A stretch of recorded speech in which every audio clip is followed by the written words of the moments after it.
www.attableek.com, the reviver of Iman.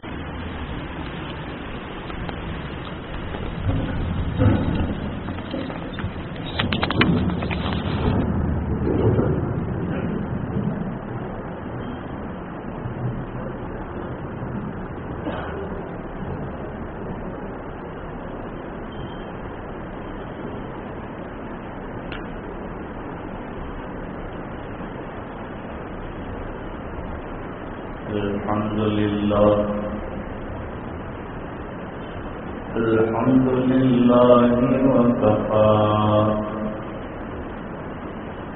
وسلام على عباده الذين اصطفى أما بعد أعوذ بالله من الشيطان الرجيم بسم الله الرحمن الرحيم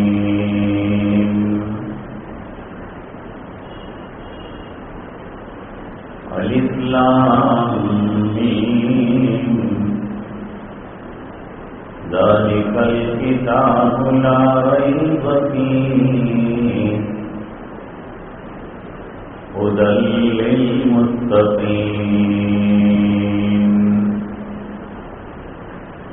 الذين يؤمنون بالغيب ويقيمون الصلاة ومما رزقناهم ينفقون صدق الله العظيم.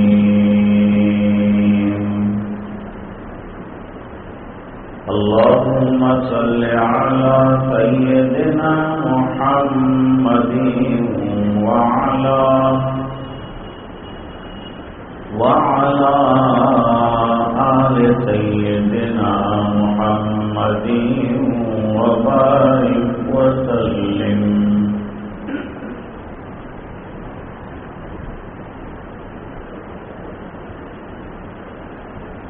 قرآن کریم میں متقیوں کی صفات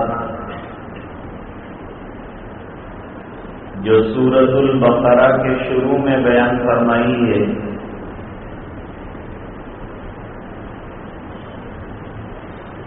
ان میں سب سے پہلی چیز اور متقیوں کی سب سے پہلی علامت ایمان بالغیب ہے.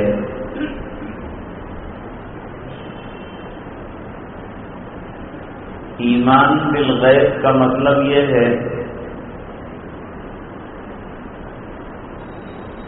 کہ اللہ کی ذات پر اس طرح سے ایمان رکھنا کہ جو چیزیں نظر آتی ہیں ان کو تو آدمی مانتا ہی ہے، لیکن جن چیزوں کے بارے میں اللہ اور اللہ کا رسول صلی اللہ علیہ وسلم بتلا دے اس کو بھی ماننا. مثال کے طور پر ہم نے جنت نہیں دیکھی، جہنم یہ بھی نہیں دیکھی، لیکن یہ دونوں کو ایسے ماننا جیسے کوئی دیکھنے کے بعد مانتا ہو. اور جیسے سرکار نے پل صراط کے بارے میں فرمایا کہ ہر ایک کو اس پر سے گزرنا ہے، تو اس کو بھی اسی طرح سے ماننا، اگرچہ وہ ہماری نگاہوں سے اوجھل ہے.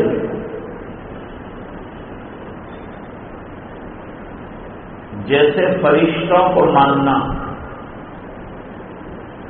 اگرچہ وہ ہماری نگاہوں سے اوجھل ہیں،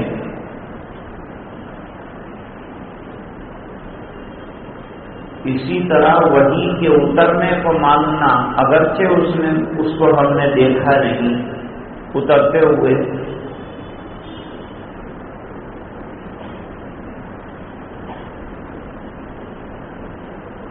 اصل میں تو ایمان بالغیب یہ ہے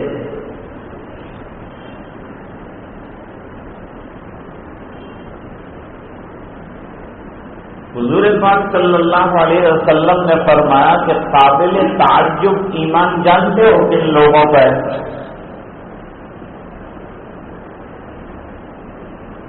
کیونکہ ایمان یقین کا نام ہے، ایمان ماننے کا نام ہے، ایمان صرف جاننے کا نام نہیں ہے، بلکہ جاننے کے بعد ماننا، ماننے کے بعد یقین کرنا، یقین کرنے کے بعد اس یقین کے مطابق عملی زندگی گزارنا، یہ پوری ایمان کی تعریف کے اندر آتا ہے۔ تو پوچھا کہ جانتے ہو قابل تعجب ایمان کس کا ہوگا؟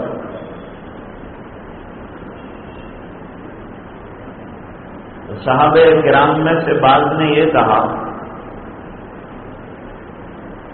تو حضور ہمارا ایمان قابل تعجب ہو سکتا ہے۔ سرکار نے فرمایا تمہارا ایمان قابل تعجب نہیں، اس بنا پر کہ تم نے مجھے دیکھا، آخری پیغمبر کو دیکھا۔ نمبر 2، تم نے حضرت جبریل علیہ السلام کا آنا دیکھا۔ نمبر 3، تم نے قرآن کریم کے اترنے کی کیفیت دیکھی۔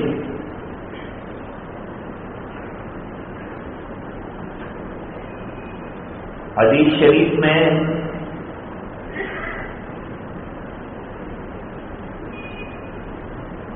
ایک سفر سے لوٹنے پر ایک صاحب نے زعفرانی جبہ پہنا ہوا تھا،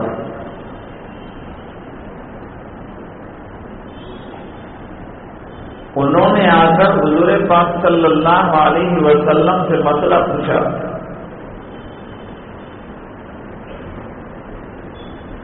سرکار میں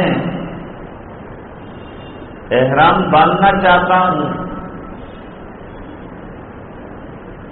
اور عمرہ کرنا چاہتا ہوں، اور یہ زعفرانی جبہ میں نے پہن رکھا ہے، تو میں کیا کروں؟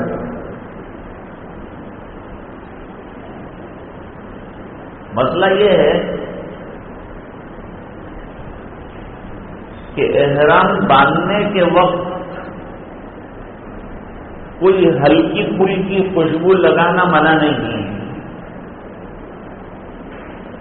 لیکن احرام کی چادروں کو اٹھا کر زعفران کے پانی میں ڈال دیا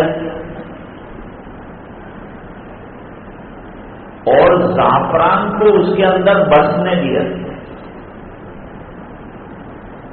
اور اس کے بعد اس کو سکھایا اور پہنا۔ جتنے دن احرام باندھ کے رہے گا وہ زعفرانی خوشبو جو ہے ختم نہیں ہوگی، احرام کا مقصد نہیں۔ حضور نے فرمایا کہ اپنا یہ زعفران میں ڈوبا ہوا تو نے یہ جو جبہ پہنا ہے اس کو اتار دے اور احرام کی چادریں باندھ لے۔ لیکن یہ بات سرکار نے جو بتائی وہ ایک وحی کی کیفیت کے بعد بتائی۔ ایک صحابی ہیں حضرت ابو یعلا رضی اللہ تعالی، انہوں نے حضرت عمر رضی اللہ تعالی عنہ سے کہہ رکھا تھا کہ جب سرکار پر وحی آئے تو وہ کیفیت مجھے دیکھنا ہے۔ جب وہ بوڑھے شخص نے مسئلہ پوچھا تو سرکار پر وحی کی کیفیت ظاہر ہونا شروع ہوئی۔ جب سرکار پر وحی آتی تھی لوگ چادر اڑا دیتے تھے، حضور لیٹ جاتے تھے۔ ابو یعلا کو آواز دی حضرت عمر رضی اللہ تعالی عنہ نے اور چادر اٹھا کر وحی کی کیفیت بتائی۔ تو سرکار نے فرمایا کہ تمہارے پاس تو اتنی علامتیں اور اتنے دلائل ہیں کہ تم ایمان قبول نہ کرو تو تعجب ہے. قابل تعجب ایمان ان لوگوں کا ہے جنہوں نے نہ مجھے دیکھا نہ تمہیں دیکھا، نہ وحی کا اترنا دیکھا، نہ جبریل کا آنا دیکھا، نہ معجزات دیکھے، ایسے کوئی دلائل نہیں دیکھے، لیکن وہ لوگ اتنے یقین کے ساتھ مانتے ہیں اور ایمان لاتے ہیں جیسے تم.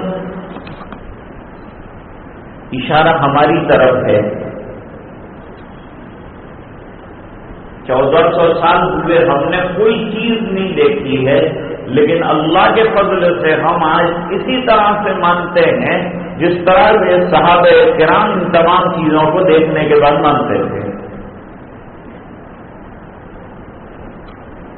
تو ایک تو ایمان بالغیب کا معنی یہ ہے کہ جو چیزیں پردے غیب میں ہیں ان کو بھی شعور ماننا، جیسے کہ کوئی دیکھ کر مانتا ہو اتنا ماننا، اتنا یقین رکھنا. ماننے کا معنی یقین رکھنے. کیا یقین رکھنا؟ یقین یہ رکھنا کہ یہ تمام چیزیں حقیقت ہے، افسانہ نہیں ہے، یہ ماننا ہے.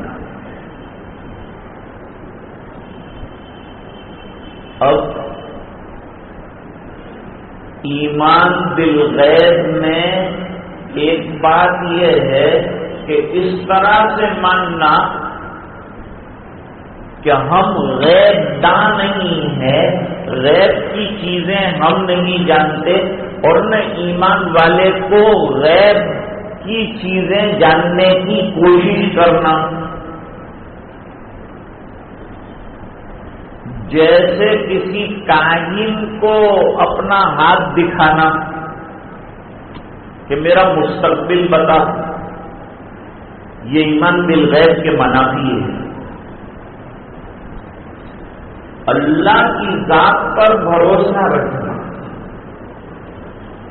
اور یہ یقین رکھنا کہ میری مقدر میں جو ہے اس کو کوئی ٹال نہیں سکتا اور جو نہیں ہے اسے کوئی لا نہیں سکتا. اب اگر کاہن کچھ کرے گا تو وہ اتنا کرے گا کہ آپ کو بتائے گا کہ یوں ہونے والا ہے، کیوں ہونے والا ہے، حالانکہ وہ مستقبل کو جانتا نہیں ہے. اس کے جاننے والے صرف اللہ ہیں، اللہ کے علاوہ کوئی نہیں جانتا. اس لیے حدیث شریف میں فرمایا من اتا کہانا فقد عصا ابا القاسم صلی اللہ علیہ وسلم. جو کسی غیب داں کے پاس اپنے ہاتھ اور مستقبل معلوم کرنے کے لیے گیا، اس نے گویا نبی کریم صلی اللہ علیہ وسلم کے حکم کی مخالفت کی. اور دوسری بات یہ ہے کہ کاہن اگر کچھ کر سکتا ہے تو آپ کو صرف بتا سکتا ہے، آپ کی تقدیر بدل نہیں سکتا. تقدیر کا معاملہ اللہ کے ہاتھ میں ہے. والقدر خیرہ و شرہ من اللہ تعالی. خیر اور شر سے متعلق قدر جو ہے سب اللہ کے ہاتھ میں ہے، کسی کے ہاتھ میں کچھ نہیں ہے. شفا کا دینا اس کے ہاتھ میں ہے، بیماری کا دینا اس کے ہاتھ میں ہے، دولتوں کا دینا اس کے ہاتھ. اس لیے کوئی دعائیں بتائی کہ اس سے مانگو، وہ دے سکتا ہے. حدیث پاک میں فرمایا کوئی چاہتا ہو کہ اس کی عمر کے اندر برکت ہو جائے اور اضافہ ہو جائے تو اس کو چاہیے کہ وہ صلہ رحمی کا معاملہ کرے اور رشتہ داروں کے ساتھ اچھا سلوک کرے. نتیجہ یہ ہوگا کہ اللہ تعالیٰ اس کی عمر میں برکت عطا فرما دیں گے، اضافہ ہو جائے گا، تھوڑی عمر میں اچھے اچھے کام اللہ اس سے لے لے گا۔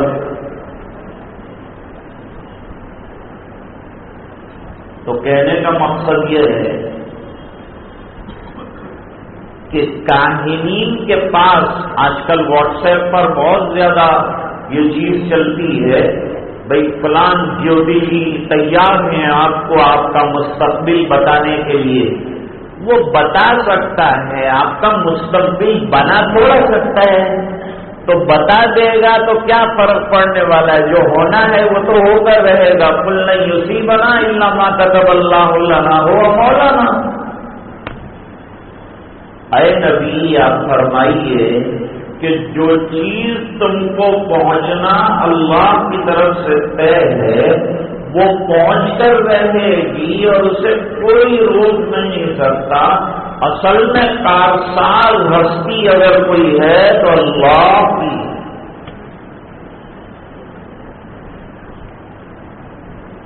حدیث شریف میں عجیب واقعہ بیان فرمایا۔ سرکار نے فرمایا ایک دن کہ آج مجھ پر امتیں پیش کی گئی، آج مجھ پر امتیں پیش کی گئی اور وہ امتیں میرے سامنے سے ایسی گزر رہی تھیں جیسے آسمان سے بادل گزرتے ہیں، اس طرح گزر رہی تھی۔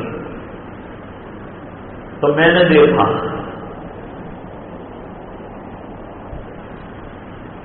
ایک نبی ایسے ہیں ان کے ساتھ خالی امتی ایک ہی ہے،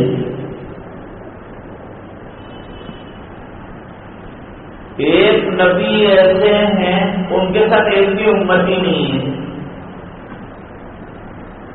نبیوں نے کتنی محنتیں کی ہیں پھر بھی کوئی ساتھ نہیں ہے، اور نبیوں نے کتنی محنتیں کی ہے، کسی کی محنتیں دعوت کے اعتبار سے نبیوں کی دعوت کے برابر نہیں ہو سکتی۔ کوئی کہہ سکتا ہے کہ میری محنت نبیوں کی دعوت کے برابر ہے؟ امتی امتی ہے، نبی نبی ہے، نبی کی شان نرالی ہے، اس کی دعوت نرالی، اس کی دعوت کا تعلق سیدھا وہی کے ساتھ ہے، اور وہ معید من اللہ ہے، اور اس کی دعوت اور اس کے عمل میں تضاد نہیں ہے۔ ہماری دعوت اور ہمارے عمل میں دنیا بھر کا تضاد ہے، اس لیے لوگ قبول نہیں کرتے۔ اور قرآن کریم نے کہا دعوت اور عمل دونوں میں تضاد ہوگا تو قبول کرنا مشکل ہوگا، اور دونوں میں ہم آہنگی ہوگی تو دعوت چلے گی اور دعوت قبول ہوگی۔ صحابہ کی دعوت جلدی قبول ہو جاتی تھی اس بنا پر کہ وہ عمل کا پیکر تھے، نبیوں کی دعوت اس لیے قبول ہوتی تھی کہ وہ عمل کا پیکر تھے۔ ان کو دیکھو اور عمل کو دیکھو، دونوں میں کوئی تضاد اور دونوں میں کوئی ڈفرنس نظر نہیں آتا تھا۔ یہ دعوت ہے، یہ عمل ہے، دیکھ لو ہماری دعوت کچھ ہوتی ہے، ہمارا عمل کچھ ہوتا ہے۔ اس بنا پر ہماری دعوت سامنے والے پر کمپلیٹلی اثر انداز ہو 100% ضروری نہیں ہے، لیکن کام چھوڑنے کو نہ نہیں کہا، یوں نہیں کہا کہ کام چھوڑ دو، کام چھوڑ دو، تم سے عمل نہیں ہوتا تو کام چھوڑ دو، پر نہیں، کام کرتے رہو، اور جو نہیں کر رہے ہو عمل وہ عمل شروع کر دو۔ تو عمل کرنے کو کہا، دعوت چھوڑنے کو نہ نہیں کہا کہ بھی دعوت تم کو نہیں دینی ہے اس لیے کہ تم سے عمل نہیں ہوتا۔ بہرحال حضور نے فرمایا ایک نبی ایسا گزرا کہ کوئی نہیں، ایک نبی ایسا گزرا کہ ایک امتی ہے، ایک نبی ایسا گزرا کہ 10-15 امتی ہیں، ایک نبی ایسا گزرا کہ 100 امتی ہیں، ایک نبی ایسے گزرے کہ ان کی امت جو ہے بالکل اس نے آسمان کے قلادے بھرنے کے قریب ہو گیا۔ تو پوچھا میں نے کہ یہ کون ہے، میری امت ہے کیا؟ جواب دیا حضرت موسیٰ علیہ السلام کی امت ہے، بنی اسرائیل ہیں، بنی اسرائیل بڑی تعداد سے رہے۔ اس کے بعد فرمایا آسمان کے سب قلابے بھر گئے چاروں طرف سے، اتنا بڑا جمع غفیر اور اتنا بڑا امت کا ایک طبقہ میرے سامنے سے گزرا۔ میں نے پوچھا یہ کون؟ جواب ملا یہ امت محمد صلی اللہ علیہ وسلم ہے۔ اس لیے سرکار نے فرمایا کہ نکاح کرو اس بنا پر کہ اس کے ذریعے سے اولاد پیدا ہوگی اور امت کے اندر کثرت ہوگی، تو کل قیامت کے دن میں پر فخر کر سکوں گا۔ افراد باعتبار امت کے زیادہ ہیں نبی کریم صلی اللہ علیہ وسلم کے۔ فرمایا یہ جمع غفیر میں 70,000 ایسے افراد ہوں گے جن کو بے حساب اللہ تعالی جنت کے اندر داخل فرمائیں گے۔ 70,000 of people who will enter paradise، جن کو اللہ تعالی جنت میں داخل کریں گے بغیر کسی کوشچن، تم سیدھے جنت سے داخل ہو جاؤ۔ اتنی بات کیسا سرکار چلے گئے۔ اب صحابہ کرام میں گفتگو شروع ہوئی، کون ہوں گے یہ لوگ جو بے حساب جنت کے اندر چلے جائیں گے؟ یہ تو بڑے خوش نصیب ہوں گے جن کو حساب بھی نہیں دینا پڑے گا، ورنہ قیامت کے دن جو ہے ہر ایک کو حساب تو دینا ہے، لیکن یہ خوش نصیب کون ہے جن کو حساب بھی نہیں دینا ہے اور وہ سیدھے جنت کے اندر چلے جائیں گے؟ کون لوگ ہوں گے یہ؟ صحابہ آپس میں گفتگو کر رہے تھے، اندازے لگائے تھے فلاں ہوں گے، شاید ہم لوگ ہوں گے، شاید وہ ہوں گے، شاید وہ ہوں گے، اندازے لگا رہے تھے کون ہو سکتے ہیں۔ اتنے میں نبی کریم صلی اللہ علیہ وسلم تشریف لائے اور پوچھا کیا گفتگو کر رہے ہو؟ تو سرکار ہمارے اندر یہ اختلاف اب ہو رہا ہے کہ یہ 70,000 جو جنت میں بے حساب جانے والے یہ ہیں کون؟ سرکار نے وضاحت فرمائی یہ وہ لوگ ہیں الذین لا یسترقون، جو جھاڑ پھونک نہیں کرواتے۔ اب جھاڑ پھونک دو طرح کی ہوتی ہے، ایک جھاڑ پھونک وہ ہے جو کتاب و سنت کی روشنی میں ہو رہی ہو، اس کے کرانے میں کوئی حرج نہیں، وہ مراد بھی نہیں۔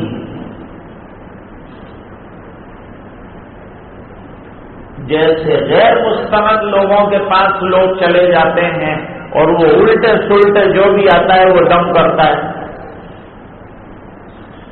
ایک ہے اللہ والوں کے پاس جاتے ہیں رقیہ اور دم کرانے کے لیے، اور وہ کتاب و سنت کی جو دم ہے وہ کر کے دیتے ہیں، اللہ کے نام پھونک کر دیتے ہیں، اس کا اثر ہوتا ہے۔ تقریباً محدثین نے اپنی حدیث کی کتابوں میں ایک کتاب لکھی ہے کتاب الرقیہ، جس کا مطلب یہ ہے کہ کون کون سے دم اور جھاڑ پھونک ہیں جو حضور پاک صلی اللہ علیہ وسلم نے کیے ہیں۔ خود حضور نے اپنے اوپر بھی دم کیا ہے اور سرکار نے بیماروں پر بھی دم کیا ہے، اور دم کرنے کا طریقہ بھی حدیثوں میں بتایا ہے۔ وہ دم مراد نہیں ہے وہ کوئی کرائے، کوئی ایسا بھی اللہ کا بنتا ہے کہ نہیں میں وہ بھی نہیں کراتا، ایک دم اللہ کی ذات پر بھروسہ رکھتا ہوں کہ صرف تو شفا دے گا اللہ، وہ بھی ایک کیفیت ہے، وہ بھی ایک طبقہ ہے۔ تو لا یسترقون کے معنی الٹے سیدھے جھاڑ پھونک کرنے والوں کے پاس یہ پکے ایمان والے جو بے حساب جنت میں جانے والے وہ نہیں جاتے۔ دوسرا، حضور پاک صلی اللہ علیہ وسلم نے فرمایا وَهُمْ لَا يَتَطَيَّرُونَ، اور یہ وہ لوگ ہیں جو بدشگونیاں بھی نہیں لیتے اور فالیں بھی نہیں کھلواتے اور کاہنین کے پاس غیب کی باتیں معلوم کرنے بھی نہیں جاتے. تو لا یسترقون ولا یتطیرون. دو، اور تیسری ایک چیز فرمایا ولا یکتوون. یکتوون استوا کیا چیز ہے؟ حدیث پاک میں فرمایا استوا آنکھ کے ذریعے سے علاج کرنا. جب کوئی زخم اچھا نہیں ہوتا تھا پہلے تو لوگ آگ لوہے کا کوئی آلہ لیتے تھے اور اس کو گرم کرتے تھے اور گرم کر کے اس کے ذریعے سے وہ زخم کی جگہ پر داغ لگاتے تھے. اس سے وہ مانتے تھے کہ یہ داغ یہ بیماری اچھی ہو جائے گی، یہ بیماری کو یہ آگ کا حصہ کھینچ لے گا. حضور نے استوا کو پسند نہیں فرمایا. بضرورت یہ علاج کر سکتے ہیں لیکن پسند نہیں فرمایا. لیکن موجودہ دور میں جیسے شارٹ لگاتے ہیں بجلی کے، جن کا دماغ شارٹ ہو گیا ہوتا ہے ان کو دماغ کے شارٹ لگائے جاتے ہیں اور ان کا دماغ ٹھیک کیا جاتا ہے، بجلی پہنچائی جاتی ہے ان کے دماغ میں. تو ایک علاج یہ آگ کا علاج یہ بھی ہوا. اور اس سے علماء اس نتیجے پر پہنچے ہیں کہ حتی الامکان آپریشن نہ کرے. جہاں تک کام بغیر آپریشن کے چل سکتا ہو چلائے اور بلا ضرورت کے آپریشن نہ کرے. لیکن جب کوئی اور راستہ نہ رہ گیا ہو، استوا کی بھی اجازت دی ہے اور آپریشن کی بھی اجازت دی ہے. تو فرمایا ہم لا یسترقون وہم لا یتطیرون وہم لا یکتوون وعلی ربہم یتوکلون. اور وہ اپنے پروردگار پر مکمل اعتماد اور بھروسہ رکھتے ہیں کہ بیماریاں اس کی طرف سے ہے، شفا اس کی طرف سے ہے، میرا مستقبل جو ہے وہ بھی اللہ کی طرف سے.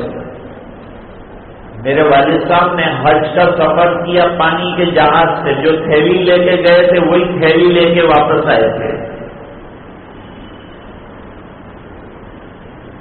لوگ بڑے بڑے پٹارے لے کے آ رہے تھے، میرے والد صاحب تھیلی اٹھا کے آ رہے تھے. تو وہاں جو آفیسر کھڑے تھے انہوں نے کہا کہ چچا جان آپ کا بکسا کدھر ہے؟ پر میرے پاس کوئی بکسا نہیں ہے. ارے آپ حج میں گئے تھے؟ تو کہا جی حج میں گئے تھے. تو کہیں سامان؟ پر میں اس تھیلے میں سامان ہے وہی ہے، دوسرا کوئی سامان نہیں ہے میرے پاس.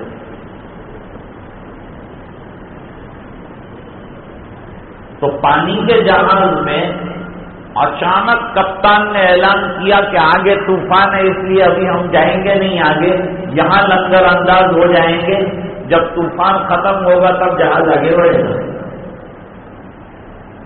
تو میرے والد صاحب فرماتے تھے کہ ہم ذرا فکر مند ہوئے اور ذرا کپتان کے پاس پہنچے، جو جہاز چلا رہا تھا اس کے پاس پہنچے اور جا کر معلوم کیا کہ کپتان صاحب آپ کو کیسے معلوم ہوا کہ یہ آگے طوفان ہے؟ فرمایا میرے پاس یہ رڈار ہے، یہ مشین ہے، یہ بتا رہا ہے کہ آگے طوفان ہے. تو پھر میرے والد صاحب نے سوال کیا کہ اچھا کپتان صاحب آپ کے مشین نے آگے کا طوفان بتا دیا، ہم لوگ یہاں رک گئے، اللہ کا فضل ہو گیا، لیکن اگر طوفان یہاں شروع ہو جائے جہاں ہمارا جہاز ہے تو آپ کا مشین کیا بتا سکتا ہے؟ فرمایا مشین کا کام بتانا ہے، بچانا اللہ کا کام ہے. بچانے والی ذات اللہ کی ہے، حفاظت کرنے والی ذات اللہ کی. اصل میں ایمان بڑی عجیب و غریب چیز ہے. اگر یہ ایمان کمال درجے کا ہو جائے تو یہ 70,000 ایسے افراد ہیں کہ جن کو بے حساب جنت کا داخلہ ان کے ایمان کے زبردست قوت اور ان کے اللہ کے زبردست اعتماد کی وجہ سے عطا فرمائیں گے۔ اور ایک اور حدیث میں فرمایا یہ 70,000 میں سے ہر ایک کے ساتھ مزید 70,000 جو ہیں جنت کے اندر جانے والے، ان کا عالم بھی یہی ہوگا۔ تو اصل چیز جو ہے توکل ہے۔ توکل کے معنی اللہ کی ذات پر اعتماد۔ لیکن ایک بات یاد رکھو کہ اللہ تعالیٰ نے اسباب سے نہیں روکا۔ توکل کا معنی ترک اسباب نہیں ہے۔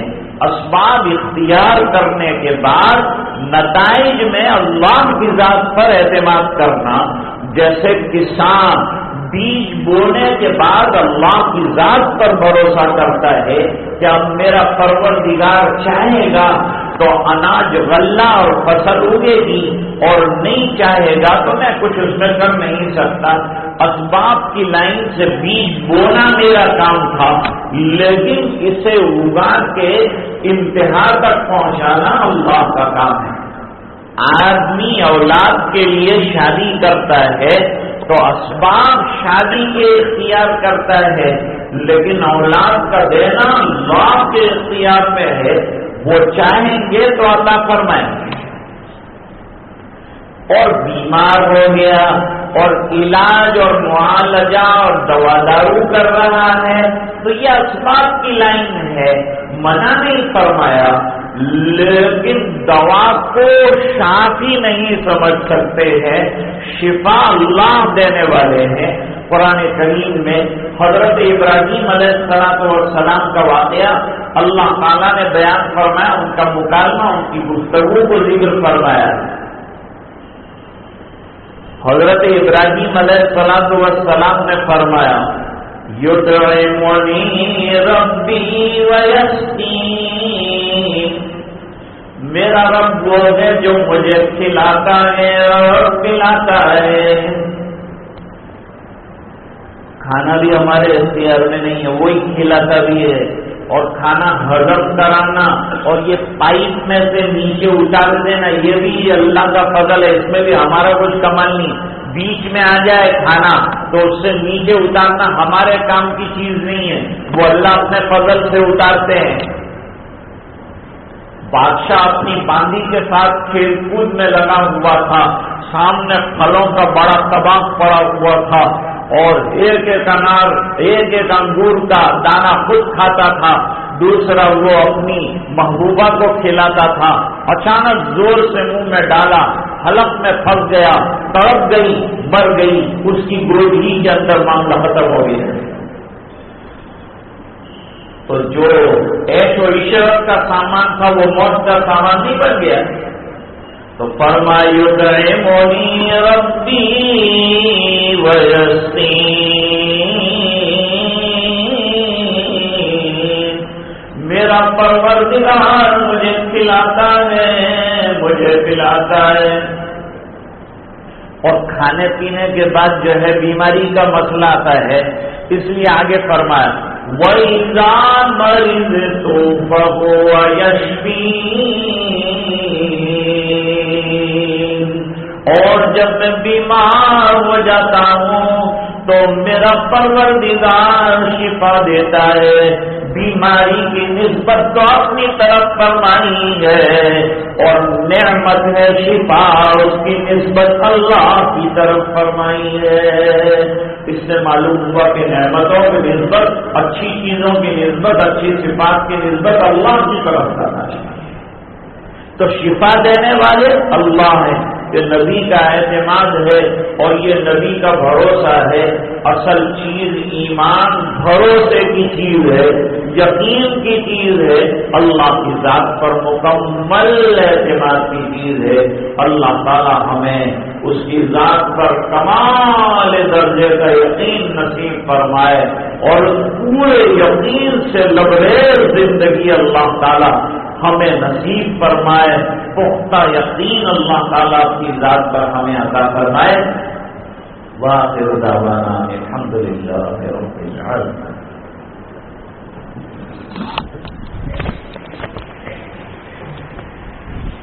www.attableek.com, the reviver of Iman.